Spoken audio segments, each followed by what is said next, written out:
بسم اللہ الرحمن الرحیم۔ السلام علیکم ورحمۃ اللہ وبرکاتہ۔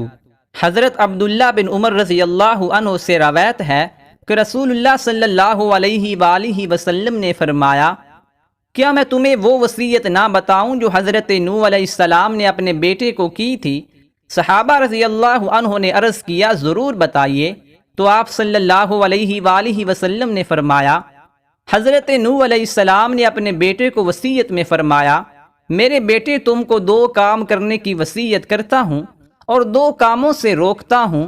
ایک تو میں تمہیں لا الہ الا اللہ کے کہنے کا حکم کرتا ہوں، کیونکہ اگر یہ کلمہ ایک پلڑے میں رکھ دیا جائے اور تمام آسمان و زمین کو ایک پلڑے میں رکھ دیا جائے تو کلمے والا پلڑا جھک جائے گا، اور اگر تمام آسمان و زمین کا ایک گھیرا ہو جائے تو بھی یہ کلمہ اس گھیرے کو توڑ کر اللہ تعالیٰ تک پہنچ کر رہے گا۔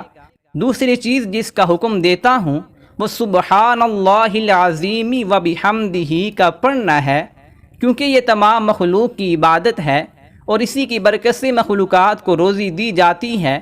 اور میں تم کو دو باتوں سے روکتا ہوں، ایک شرک سے اور دوسرا تکبر سے، کیونکہ یہ دونوں برائیاں بندہ کو اللہ تعالیٰ سے دور کر دیتی ہیں۔